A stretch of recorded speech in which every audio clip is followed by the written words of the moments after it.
Yo les gens, j'espère que vous allez bien. On se retrouve aujourd'hui pour une vidéo où on va parler un petit peu matériel. Je vous avais déjà fait des vidéos dans le passé où je vous parlais un petit peu de mon matériel de flash et de ce que j'utilise, et je sais qu'il y avait eu des questions aussi sur les flashs sur batterie. C'est l'occasion d'en parler. Il y a quelques mois en arrière, Elinchrom ont sorti leur toute dernière unité. Le Elinchrom 5, c'est rien d'autre qu'un ELC 500 mais sur batterie, avec les avantages du ELC 500 tout en reprenant aussi les avantages de certaines autres unités comme le petit One. Le 5, ça va maintenant faire presque 4 mois que je l'ai entre les mains et que je l'ai utilisé dans différents scénarios. J'ai un petit peu traîné pour faire cette review de manière à aussi pouvoir le tester dans pas mal de scénarios différents. Je vais vous en parler parce que c'est un flash en fait à la base qui m'intéressait pas trop, et à force de l'utiliser, de réfléchir autrement que comme la majorité des constructeurs voudraient qu'on pense à ce genre d'unité, je me suis rendu compte que c'était le genre d'unité qui était hyper intéressante pour beaucoup de photographes qui ont pas forcément de studio, mais en même temps qui travaillent pas forcément en extérieur non plus. Peut-être qui travaillent, qui font du corporate chez des clients, qui font du culinaire ou qui doivent beaucoup bouger. C'est le genre d'unité qui, pour moi, a réellement un intérêt. Mais avant de parler de tout ça, je voulais quand même un petit peu poser le décor par rapport au 5 et qu'on parle un tout petit peu des spécifications techniques, parce que ça reste intéressant quand même quand on parle de matériel comme ça, de comprendre un petit peu en termes de fiches techniques où est-ce qu'on se situe. Comme vous le voyez, le 5 ressemble comme deux gouttes d'eau au ELC 500. À la seule différence que le ELC 500 a une prise sur le dessous, alors que le 5 a lui une batterie. Le 5 est noir, celui-ci est gris.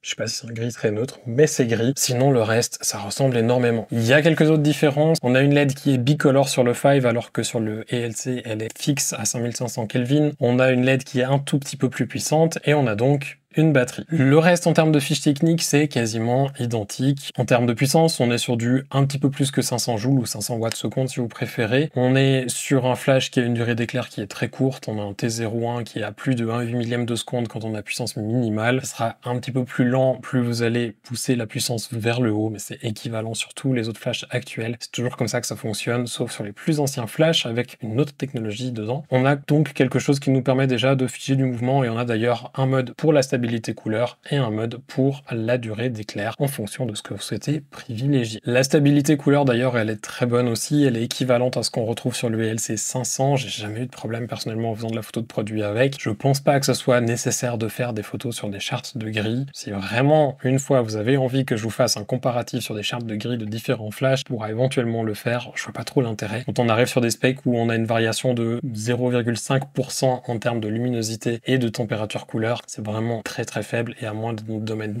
archi spécifique, c'est pas forcément intéressant d'aller dans les détails. Au niveau du temps de recyclage entre deux flashs aussi, on est sur quelque chose qui est très proche du LC 500, même quand on est sur batterie, ce qui est plutôt bien. On reste en dessous de la marque des 2 secondes pour des recharges à pleine puissance, donc si vous êtes à fond à plus de 500 watts seconde, vous n'aurez pas besoin d'attendre plus que 1 seconde 6 pour pouvoir redéclencher votre flash, ce qui est mieux que certains autres concurrents de ce que j'ai pu voir sur les fiches techniques. Et à puissance minimale, on est même plus rapide que sur le ELC 500. Je ne sais pas pour quelle raison, mais on est sur des valeurs qui sont très largement en dessous de la seconde. On est sur du 0,01 seconde, je crois, donc c'est vraiment, vous pouvez faire de la rafale sans souci à puissance minimale, ce qui est très bien, parce que si vous avez besoin de figer du mouvement, c'est que généralement vous avez besoin aussi de shooter en rafale, et donc ça sera possible avec ce flash. Autre petite chose intéressante à savoir, on peut faire comme avec les derniers flashs de chez Elinchrom, du TTL et du HSS, à condition tout de même d'avoir le transmetteur pro, donc la plus grosse des télécommandes de chez Elinchrom qui a le petit écran dessus, et comme ça vous pourrez faciliter vos réglages à la prise de vue en déclenchant une fois en TTL et ensuite en passant en mode manuel pour garder le réglage du TTL et éventuellement l'ajuster. C'est quelque chose que je fais assez régulièrement et que j'apprécie beaucoup pour gagner du temps sur le terrain. Je sais, le flash mode ça existe aussi. Chacun sa technique, j'en utilise aussi un, pas tout le temps et pas forcément pour ces raisons-là. Parlons maintenant vraiment du 5 et de ce qu'il a d'intéressant, et ce qui fait aussi que j'avais envie de vous en parler, parce que je vais pas vous le cacher, il y a une dizaine d'années en arrière, j'avais un Profoto B1 que j'avais acheté d'or, parce que Profoto c'est très bien mais c'est très cher, et je l'ai revendu. Et la personne qui me l'a racheté d'ailleurs, il lui est arrivé quelque chose de très drôle, et c'est une des raisons qui avait d'ailleurs fait que je l'ai revendu, c'est que je voulais pas trop l'utiliser en extérieur, parce que j'avais peur, le moindre coup de vent, que le truc s'éclate au sol et finisse en morceaux. Ces unités sont très lourdes et ça prend facilement le vent quand on a une softbox devant un flash en extérieur. Le problème c'est que comme c'est plus lourd que la softbox, ça tombe généralement du côté du flash, et le flash il tient pas le choc quand il tombe depuis de passer 2 mètres. Bref, je l'avais revendu vendu, le flash a fini en morceaux. Joe, si tu passes par là, désolé pour toi, j'espère que ça n'avait pas coûté trop cher à faire réparer. C'est vrai que c'est un petit peu un truc qui m'avait rebuté à ce moment-là, et c'est pour ça que j'avais finalement repris des LB400 à la place du B1. Et là, quand Elinchrom ont sorti le 5, j'étais un petit peu, je sais pas si vraiment c'est un flash qui va me plaire, parce que le One est très bien, il est petit, le LB500 a une bonne puissance, il y a du TTL, il y a du HSS, on peut mettre 2 torches dessus. C'est pratique à ranger dans le sac parce qu'on peut le démonter en plusieurs morceaux. Je voyais pas trop l'intérêt d'avoir un gros truc comme ça. Et en fait, ils ont fait certaines petites choses qui font que ce flash est vraiment très intéressant. La batterie, première chose, si je compare ça au ELB500, on a ici une batterie qui se charge par USB-C. L'USB-C c'est très cool parce que c'est pas propriétaire, on peut trouver plein de chargeurs USB-C partout, on peut même brancher un câble USB-C dans la majorité des voitures récentes et donc recharger son flash en roulant avec sa voiture d'un endroit à un autre. On peut même utiliser un power bank pour garder le flash allumé et même le recharger pendant qu'on l'utilise. On peut le brancher avec un chargeur de MacBook, on peut le charger avec un chargeur d'autres ordinateurs portables. Bref, on peut vraiment avoir plein de manières de le recharger et on peut le recharger en utilisation. Et ça, c'est vraiment très cool, ce qui veut dire qu'on peut avoir un power bank qui pend un petit peu, qu'on attache au trépied et on peut shooter avec. Ça paraît peut-être un détail.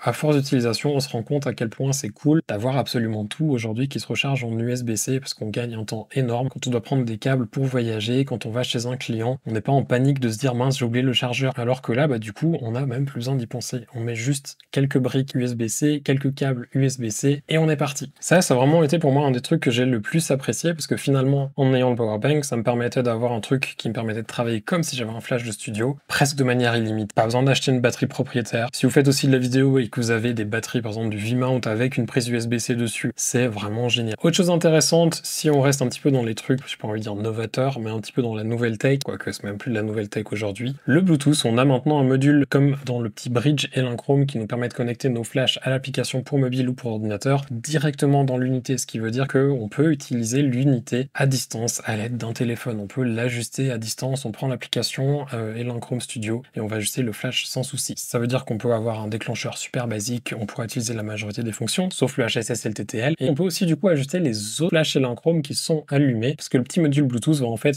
prendre le rôle d'un bridge et connecter les autres flashs. Et ça, c'est vraiment très pratique. Parce que le petit bridge avant, c'était toujours le problème de il est pas chargé et j'avais pas fait gaffe. Je l'ai oublié dans un autre sac parce que c'est tout petit et que c'est noir et qu'on le perd facilement, on le voit pas quand c'est au fond d'un sac. Bref, c'était pas super pratique ce bridge. Et là, maintenant, on a quelque chose qui du coup est intégré à un flash qu'on va quasiment prendre partout. Ce qui est d'ailleurs aussi le cas avec le One et c'est parmi les deux flashs que j'utilise le plus maintenant quand je suis en déplacement et donc ça c'est vraiment très cool et très pratique. Un autre avantage que j'ai remarqué, et ça va paraître bête en le disant comme ça parce que c'est même pas forcément un avantage, c'est juste en fait le principe de ce flash mais auquel on pense pas forcément. C'est vrai qu'en voyant un flash sur batterie on se dit automatiquement c'est pour shooter dehors et en fait en l'utilisant j'ai commencé à réaliser les possibilités qu'il offrait et là où il était vraiment utile. En studio, je l'ai utilisé plusieurs fois pour le mettre sur un boom en dessus de mon set. C'est hyper pratique parce que du coup, j'ai pas de câble qui est déporté, j'ai pas besoin de m'amuser à l'attacher, à attacher le câble autour de mon bras du système ou de la girafe. Ça, c'est juste allumé et ça marche très bien. Comme j'ai l'application aussi sur mon téléphone, je peux activer et désactiver la lampe pilote à distance de manière à pas vider la batterie trop rapidement. Donc si j'ai pas besoin de la lampe pilote, je peux juste l'éteindre et quand j'en ai besoin, je peux la rallumer. Donc ça, c'est vraiment un truc qui est très pratique parce qu'on se retrouve avec un flash de studio mais sans câble. Comme je vous l'ai dit, la fiche technique, elle est quasiment la même que le ELC 500 et donc je peux littéralement l'utiliser en remplacement d'un ELC 500 quand j'ai besoin d'un flash que je dois mettre très haut ou à un endroit qui est pas très pratique pour avoir un câble dessus. Pour ça en studio, c'était vraiment génial. Ça évite aussi d'avoir des gens qui se prennent les pieds dans les câbles. J'ai fait un ou deux shoots avec une seule lumière où du coup,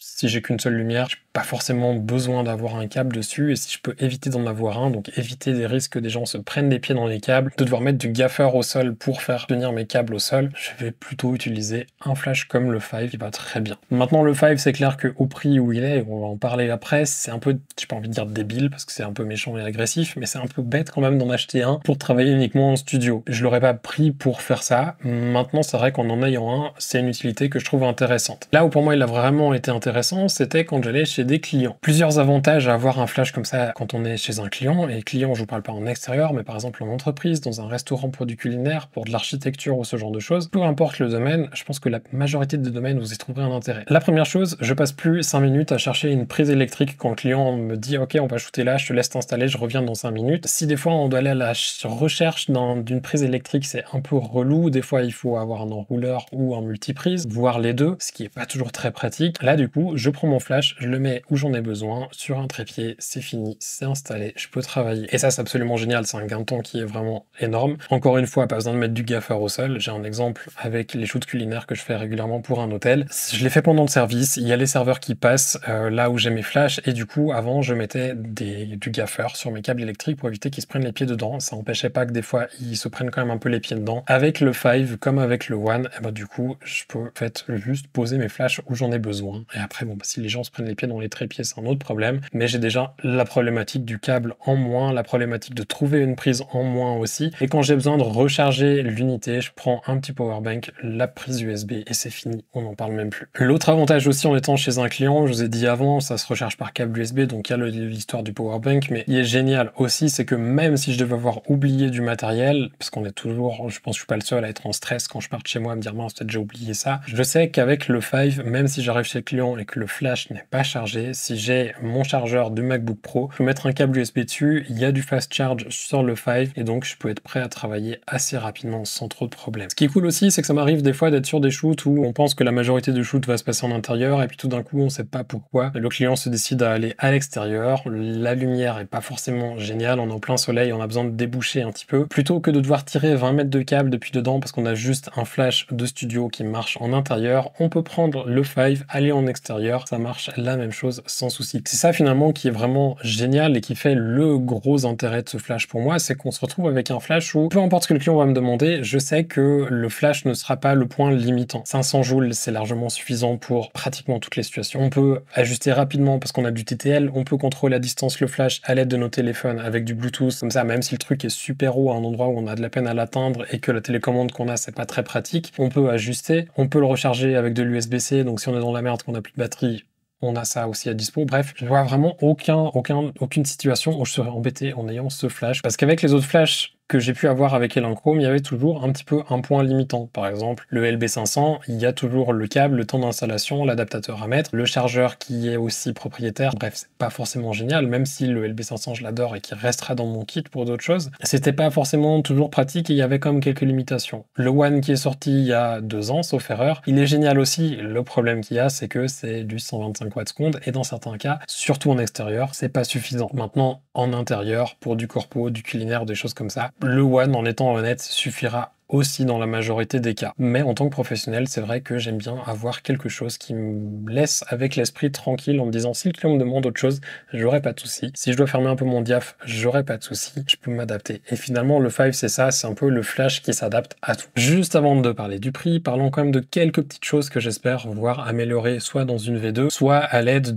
peut-être de firmware ou d'autres petites mises à jour qui pourront être faites assez facilement. La première chose, la batterie, c'est très cool. On a une batterie qui se recharge en USB-C. J'aurais beaucoup aimé si j'avais pu utiliser la batterie aussi pour recharger d'autres choses. C'est-à-dire non seulement elle la charge en USB-C, mais quand elle est chargée, pourquoi pas pouvoir utiliser le port USB-C comme une sortie aussi pour par exemple recharger mon appareil photo, mon téléphone ou d'autres périphériques si j'en ai besoin. Ça aurait été vraiment très cool. Malheureusement, c'est pas le cas. Je sais pas si techniquement c'est faisable. Peut-être que ça viendra. On verra. Autre chose aussi, c'est en termes d'interface et ça, je pense que ça sera compliqué à ce qu'il y ait des changements. C'est vrai que je m'étais presque habitué à l'interface du One que je trouve vraiment très cool et je me pensais que ça serait un petit peu le futur des produits Elinchrom. Et là, en ayant le 5, je me rends compte qu'en fait, on est revenu à l'interface que l'on a sur les LC500, qui est pas mauvaise, elle est très bonne, elle est très facile à utiliser. Mais c'est vrai, quand on a eu le One entre les mains, on a l'habitude du coup d'un petit écran qui est tactile, ce qu'on retrouve de plus en plus sur les flashs actuels aussi, notamment chez Profoto. Et c'est des trucs,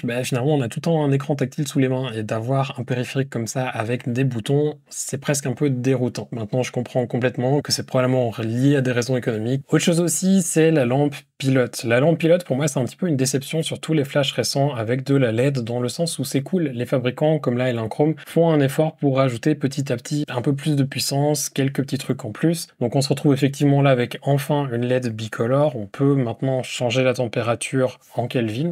pas la teinte, uniquement en Kelvin. Par contre, le seul truc, c'est que ces valeurs, on peut les ajuster uniquement avec des indications textuelles. C'est-à-dire que par exemple, il y a une des valeurs, c'est lumière du jour, ce qui est très bien, sauf que ça veut dire que c'est quoi? C'est du 5450, 5500, 5600, on va devoir prendre le mode d'emploi et regarder ce que c'est. Et quand on est sur le terrain, c'est pas forcément super pratique si on veut faire quelque chose de bien et qui correspond avec une autre lumière qu'on a à côté. Ça, je pense que ça devrait être faisable de le changer en termes de firmware, à moins qu'il y ait une raison technique derrière. Autre chose aussi par rapport à la lampe pilote, et ça, c'est pas lié forcément au Five, c'est plus tous les flashs en général. Je trouve vraiment que les LED manquent cruellement de puissance. Alors là, on est sur une unité avec une batterie, donc je peux concevoir le fait que, ok, ça va vraiment bouffer de la batterie si on met quelque chose de plus puissant. Je sais aussi qu'il y a des problèmes de dissipation thermique derrière, mais je suis certain qu'il y a des possibilités, quitte à avoir des ventilateurs qui tournent un peu plus ou avoir une option, je sais pas, quelque chose. Mais c'est vrai que c'est une envie. Après, peut-être que techniquement, ce sera jamais réalisable par aucun constructeur, je sais pas, mais d'avoir une unité qui me permette de faire autant de la vidéo que de la photo, d'utiliser les mêmes modelers, d'utiliser la même unité et de pas avoir besoin de changer mon setup entre je fais de la vidéo, je fais de la photo, de pouvoir faire un setup qui marche pour les deux, mais quand même avoir du flash quand je veux faire des photos et de pas avoir besoin d'utiliser des lumières continues qui sont aussi limitantes, notamment sur le fait de devoir figer du mouvement en photo. Et enfin, toute dernière chose que je trouve un petit peu dommage, mais je pense que c'est encore une fois limitation physique, c'est le poids. On est quand même sur une unité qui fait 3 kg, c'est un joli bébé, c'est gros, c'est lourd et c'est pas toujours très pratique. C'est quand même plus lourd que le LB500 de presque 500 grammes, c'est plus lourd que la plupart des concurrents, notamment chez Profoto, on est sur des choses qui sont plus légères que ça. Je pense que c'était aussi pour avoir une durée de recharge un peu plus courte entre les éclairs, parce que sur du Profoto c'est un tout petit peu plus long et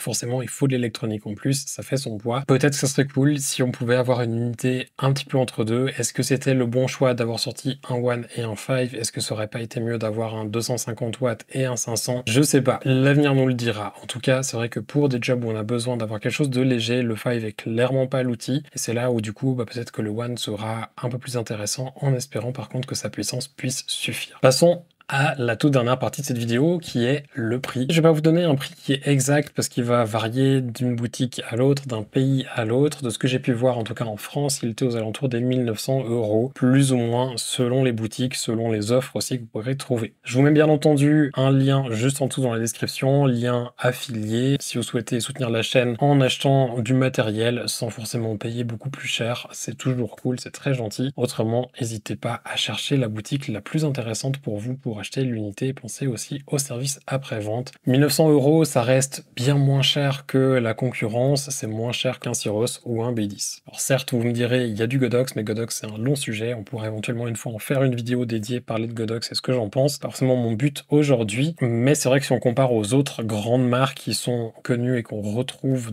couramment dans des magasins ou en location, ça reste quand même beaucoup plus abordable. Par contre, certes, le Five reste moins cher qu'un B10 ou un Syros, mais ça reste quand même plus du double du prix d'un ELC 500. Et c'est pour ça qu'avant, je vous disais, si vous utilisez que en studio et que vous utilisez un Five juste pour pas avoir de câble dans votre studio, c'est cool, mais il faut avoir le budget pour, parce que ça veut dire qu'il va vous falloir le double du budget pour acheter autant d'unités que si c'était des Elinchrom ELC 500. Je suis pas persuadé que ça soit forcément une bonne idée pour tout le monde de faire ça, en tout cas je pense pas que financièrement ça soit très intéressant. Ça veut aussi dire que pour le prix d'un Five, on peut acheter un ELC 500 et un Elinchrom One, et donc si on veut travailler avec deux unités et avoir une unité qu'on sait qu'on sortira jamais du studio pratiquement, ou alors qu'on peut sortir de temps en temps en ayant le problème du câble, on a une autre unité sur batterie qui est certes un peu moins puissante, mais qui est toute petite, très compacte et aussi vraiment du coup super pratique quand on est en déplacement. Si on veut que des unités qu'on peut utiliser sur batterie en déplacement, on peut du coup utiliser deux Elinchrom One, on trouve des kits pour le même prix qu'on trouverait un Elinchrom 5. C'est aussi intéressant de savoir que si vous n'avez pas besoin de puissance, mais plutôt d'avoir plusieurs petits flashs, le One pourra peut-être être un peu plus intéressant que le 5. Et enfin, dernière possibilité, le Elinchrom ELB 500, qui est lui aussi quasiment au même prix que le 5, normalement un petit peu plus cher, mais ça dépend des boutiques. Je l'ai aussi vu moins cher. Encore une fois, regardez vraiment bien les offres avant d'acheter. Le ELB 500, il a un avantage sur le 5, c'est qu'il est mieux tropicalisé et il résistera mieux aux intempéries. Donc si vous êtes par exemple photographe sportif, d'action, de reportage ou de choses, vous avez besoin de pouvoir travailler peu importe les conditions en extérieur, le ELB 500 sera bien plus intéressant, tout comme le One, contrairement au 5. Le 5 n'est pas forcément tropicalisé, d'ailleurs il n'est pas vendu en tant que tel par Elinchrom. Sur leur site, il est dans une autre catégorie que le LB500 et le One, et c'est notamment pour ça. En conclusion, il remplace pas le reste de mon kit, mais par contre, il le complète super bien. Et quand je suis en déplacement, c'est vraiment le flash que je mets dans mon sac. J'ai toujours aussi le One qui vient, qui reste dans ma voiture au cas où j'en ai besoin. Mais le 5, il reste super pratique parce qu'il y a de la puissance, il y a la possibilité de l'utiliser n'importe où. Je peux quand même le prendre dehors, même s'il n'est pas tropicalisé, tant qu'il pleut pas trop, ça va aussi. Bref, beaucoup d'avantages. C'est juste après, en termes de budget, à voir si ça correspond à votre budget ou non. J'espère que cette review vous aura intéressé. Si vous avez envie, une fois que je creuse un petit peu plus le sujet des flashs, que j'aille plus dans de la technique, n'hésitez pas à me le dire aussi. Je sais qu'il y a autant des professionnels que des gens qui sont plus débutants dans la photo qui me suivent, et donc j'essaie de faire du contenu un petit peu pour tout le monde et trouver le juste milieu. Donc s'il y a des choses en particulier que vous souhaitez voir, des reviews en particulier, ou des vidéos qui vont plus dans des sujets approfondis, n'hésitez pas à me le dire. Et comme ça, j'essaierai d'adapter aussi mon programme de vidéos en fonction. Je vous souhaite de passer une toute belle journée. Je vous dis à bientôt.